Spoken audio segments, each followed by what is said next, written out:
Every property we buy with value add, okay? Now value add is a problem, and are problems good or bad? Good if we can solve them, right? So we're looking for problems, and can we solve the problem, right? So the three, just so you know, the three most common value add plays. In fact, every property I've bought has at least one of these, if not all of these, which is low rents, low occupancy, high expenses. Those are the three most common value add plays, right? Low rents, low occupancy, high expenses.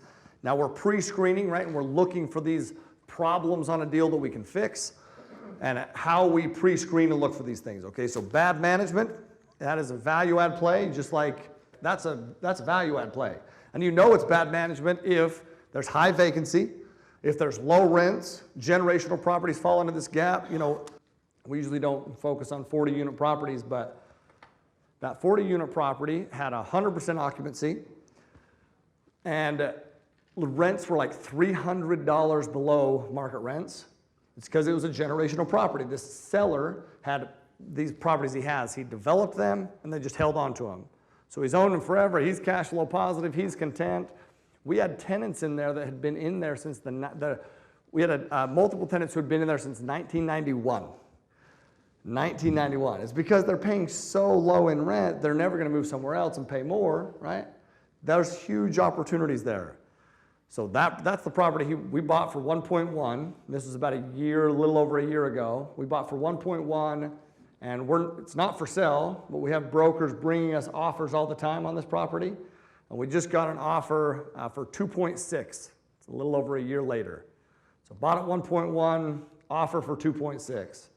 We own 50% of that deal. It's not too bad, right? But it's a value add play. We fix the problems. We increase the rents, right? We want to be right around 95% occupancy.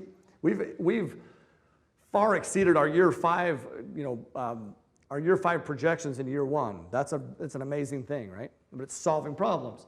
Repairs and deferred maintenance, meaning if it looks bad on the outside, it looks worse on the inside. But those are things that we can fix that is going to increase value, right? So look for those kind of things. A lot of those times there's going to be what we call reposition type deals, like I mentioned. But we're looking for things that we can fix. And then high turnover. High turnover is your biggest expense, right? So we want to retain tenants. But your average expense ratio, it's one of the first things that I look at. But your average expense ratio, well, first off, your average turnover, let's go there first.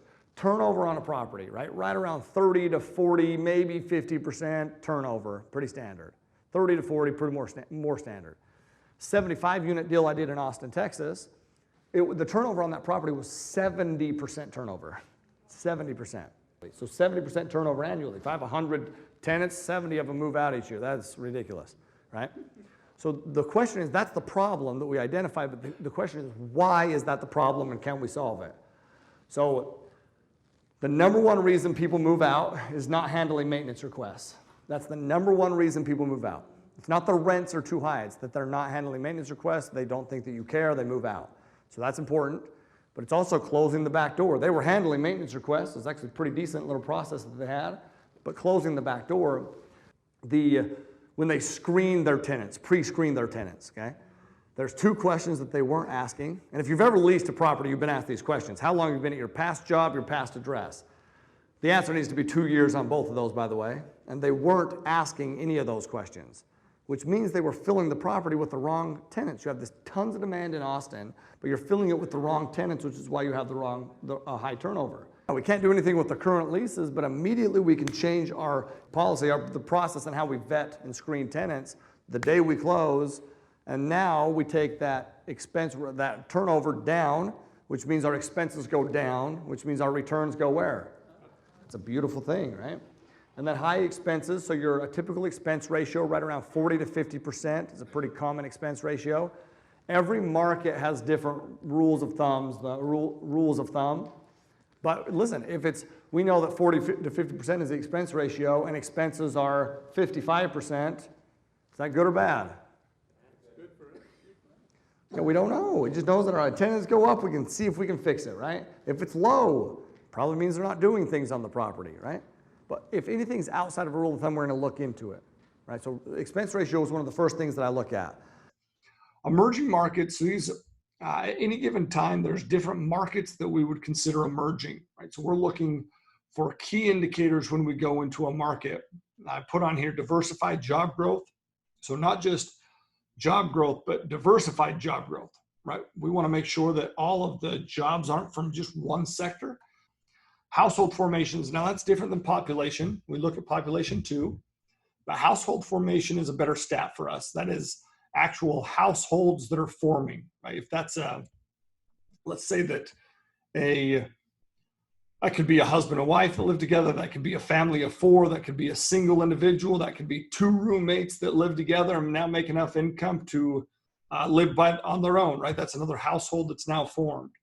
That's in direct correlation with our demand. So we look at that stat for the area. We also look at median income of the area, right? We like that to be above $40,000 to $50,000 median income for the area. And then the local government has to be a supportive government, meaning they're looking to grow, right? They're actively offering incentives for corporations and job growth. These are things we look at when we go into a market, right? If all signs point to good, we dive in. And then ability to separate out utilities. So if we call it an all bills paid property, which means the owner pays all the utilities, which if the tenants aren't paying for AC, heat, whatever, they're gonna friggin' ramp that thing up, right? We want them to pay for their own utilities and they can do whatever they want. Now I'm still gonna account for it within my rent, but I don't know what it's a guess at that point. My wife keeps the house at 75 degrees. That is hot. Like, oh, 75. We go to bed and it's like, I'm freaking sleeping in nothing and easy ladies, okay, easy. And my wife is like, looks like she's going snowboarding for crying out loud. Like, I swear she's cold-blooded. Okay, other ways, you have repositioning and then you have repairs. Repair, great way to get a property to discount, less than $3,000 a unit. Carpet, paint, that kind of stuff. Repositioning though, that's construction. It's a lot of construction, okay? Anything under 85% occupancy is considered unstabilized. And who doesn't lend on unstabilized assets? Fannie and Freddie. Lenders will, but Fannie and Freddie will not. So it's immediately considered a reposition deal. A lot of construction. You can make a lot of money on reposition deals, but it is the riskiest type of real estate deal. The way people get in trouble here is you have a break-even point. You're not cash flow positive day one. So you have a break-even point, which means you need to raise enough up front to get you to the break-even point. But if you don't do that properly, then you run out of money and you lose the deal. So it's not what you focus on in the beginning. I do reposition deals, but that's not what you focus on in the beginning, right? The bulk of your portfolio should never be repositioned. But the characteristics of a micro reposition, which is literally almost every single deal I do is a micro reposition. It's what we like to focus on. So you have these are the characteristics of that, right? Your occupancy, 86 to 90% occupancy. So your occupancy is still going down, but you catch it before it dips below 85%, which means you're able to put an attractive debt piece in place. A B property in a B area or a C plus property in a B area, right? An average of 18 months completion. Remember, you're not just gonna go, you're not gonna go in and do a bunch of construction in units when people are in there. So you have to wait for the cycle to go through, right? Tenants to move out, renew, whatever, average of 18 months to complete. And then $2,000 to $3,500 per door is the capital that you're injecting into that. And that's called a micro reposition, and that is the quickest way to make $1 million in this business. Literally almost every deal we do is a micro reposition. Okay, the 40-unit property, it's called the Cedars, by the way, that was a micro reposition. Pretty much, I'll walk you through a couple deals that we've just completed, but that's what we focus on, right? There's a safer way to go into a property and still benefit for some reposition, but not have the huge risk of a true repositioned asset. What we do on a micro reposition, I look at it in three parts, okay? You have the exterior, the interior, and then organizational type changes. So we start with the exterior first. Why do we do that? It looks better, that's your curb appeal, right? So actually that's Cedars, that's a 40-unit property, by the way. So this is what it looked like when we took it over.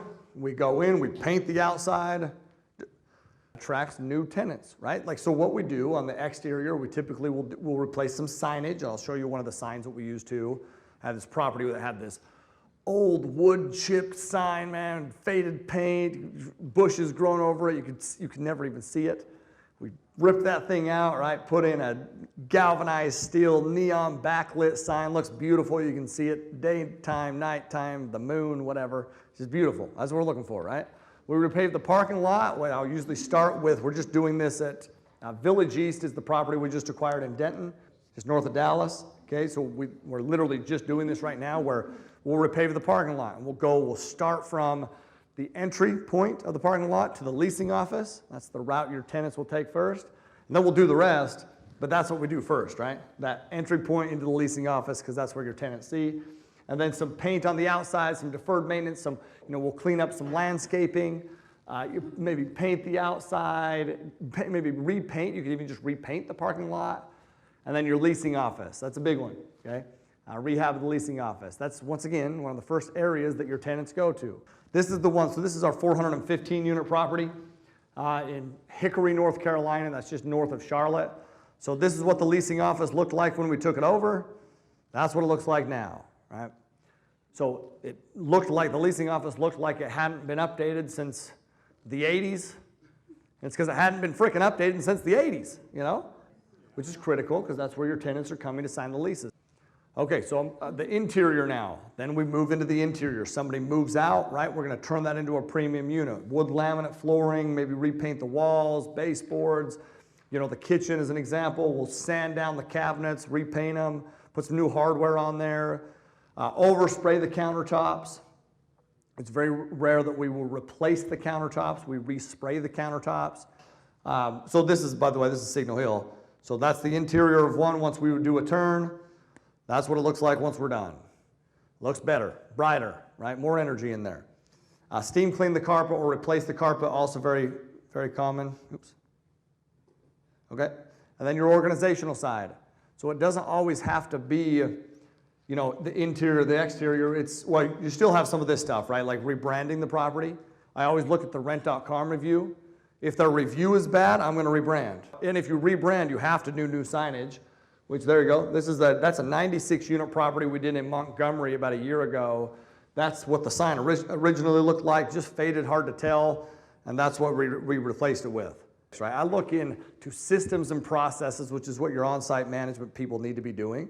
And so replacing management, which is very common, that's an organizational side. Raising rents, organizational side. It doesn't always have to be construction, right? Organizational, raising rents, lowering expenses. And that's how we do these micro repositions and what we focus on. So how we get paid on these deals. You can refinance, right? Remember, we could refi into another loan, and then we can pay our original investors, their initial investment back. If it's a debt partner, then we just pay them off, and we own the property outright, right? It's aloha, mahalo. Hey, I like that. Is you know what your phone says? Your phone pulls up and says aloha? Joe, get in here right now. My brother. I love that. All right. So refinance, resell, right? So just like we're doing we're probably going to sell Cedars. It's good value in that property. Our investors would get I think it breaks down to like an 88% annualized return. Not bad. So we're probably going to resell, and what do we do as a group? We resell. We have this profit that we've all made. We 1031 into a new investment together, which means my raise is already done. We're good to go, moving forward, right? It gets easier when you do it that way and take care of investors. And then hold, right? If you're in an emerging market, which means you have natural appreciation and you've forced a lot of appreciation, you have good cushion there, right? So a micro reposition in an emerging market that can weather these different downturns, great.